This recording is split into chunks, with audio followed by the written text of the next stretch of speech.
8টা দাবি নিয়ে আজকে এখানে এসেছি। আমাদের প্রথম দাবি হচ্ছে ডিপ্লোমা কৃষিবিদদের পাবলিক কৃষি বিশ্ববিদ্যালয়ে উচ্চশিক্ষা গ্রহণের সুযোগ দিতে হবে অথবা স্বতন্ত্র বিশ্ববিদ্যালয় তৈরি করতে হবে। আমাদের দ্বিতীয় দাবি হচ্ছে উপসহকারী কৃষি কর্মকর্তাকে দ্বিতীয় শ্রেণীর কর্মকর্তা হিসেবে গ্রাজুয়েট করে প্রজ্ঞাপন জারি করতে হবে এবং প্রতি বছর নিয়োগের ধারাবাহিকতা বজায় রাখতে হবে। আমাদের তৃতীয় দাবি হচ্ছে কৃষি ডিপ্লোমার শিক্ষার মান উন্নয়নের জন্য শিক্ষক সংখ্যা দূর করতে হবে। চতুর্থ দাবি কৃষি ডিপ্লোমার শিক্ষাকে ডিআইএ অধীনস্থ থেকে বের করে কৃষি মন্ত্রণালয়ে আলাদা প্রতিষ্ঠান করতে হবে। আমাদের পঞ্চম দাবি হচ্ছে সকল কৃষি গবেষণা সরকারি বৈজ্ঞানিক কর্মকর্তা পদটি শুধুমাত্র কৃষি ইনস্টিটিউটে শিক্ষার্থীদের জন্য রাখতে হবে, ডিপ্লোমা কৃষিবিদদের জন্য। আমাদের ষষ্ঠ দাবি হচ্ছে কৃষিবিদদের বেসরকারি চাকরির ক্ষেত্রে ন্যূনতম 10ম গ্রেডের বে স্কেলে বেতন দিতে হবে। আমাদের সপ্তম দাবি হচ্ছে কৃষি ডিপ্লোমা শিক্ষার্থীদেরকে মাস সংযুক্তি ভাতা প্রদান করতে হবে এবং অষ্টম দাবি হচ্ছে গিয়ে উপসহকারী কৃষি কর্মকর্তাকে ফাউন্ডেশন চাকরিতে প্রবেশের পর 6 মাসে ফাউন্ডেশন দিতে হবে। এটাই আমাদের দাবি। দাবি আদায় না হলে আমাদের আন্দোলন আরও কঠোর থেকে কঠোরতর যাবে। আমরা রাজপথ ছাড়ছি না, আমরা দাবি আদায় করে ইনশাল্লাহ ঘরে ফিরব। আমরা কৃষি, এটা বাংলাদেশ হচ্ছে কৃষি প্রধান দেশ, সেখানে হচ্ছে কৃষির হচ্ছে বঞ্চিত। আমরা কেন কৃষি বঞ্চিত থাকবো? আমাদের বাংলাদেশ কেন হচ্ছে কৃষিতে বঞ্চিত থাকবো?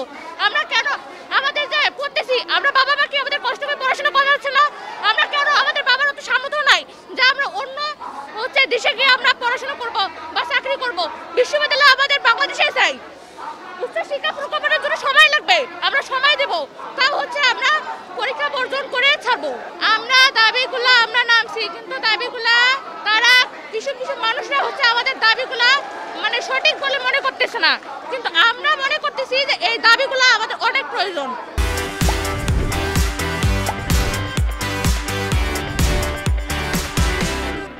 আজ একত্রিত হয়েছি আমাদের 8 দফা দাবি আদায়ের লক্ষ্যে, কারণ আমাদের ন্যায্য দাবি ও অধিকার আদায়ের লক্ষ্যে আমরা কোনো আপোষ করতে চাই না।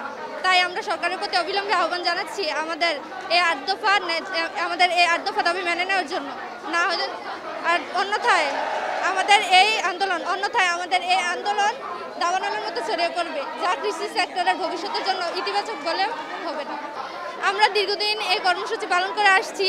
আমরা দেখছি যে সরকার তেমন কোনো স্টেপ নিতেছে না তার বিরুদ্ধে, যার জন্য আমরা আজকে কঠোর কর্মসূচি রাখতে বাধ্য হয়েছি। যদি আমাদের দাবিগুলো অবিলম্বে মেনে নেওয়া না হয় তাহলে আমাদের কর্মসূচি পরবর্তীতে আরও বাড়বে এবং আমাদের এই আন্দোলন দাবানলের মতো ছড়িয়ে পড়বে।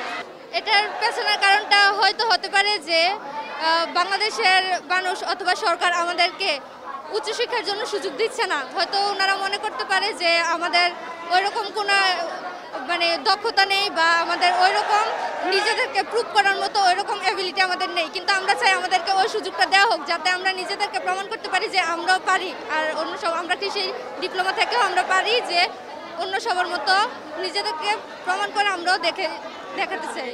কেননা গাফিলতি যদি না থাকে তাহলে হয়তো আমাদের দাবি এতদিন আমরা যতদিনে কর্মসূচি পালন করে আসছি এতদিনে আমাদের দাবি মেনে নেওয়ার কথা বা আমাদের দাবি মেনে নেওয়া উচিত। অবশ্যই সরকারের কোনো গাফিলতি আছে, এই জন্যই আমাদের দাবি এখন পর্যন্ত মেনে নেওয়া হয়নি, যার কারণে আমরা এত কঠোর কর্মসূচি রাখতে বাধ্য হয়েছি।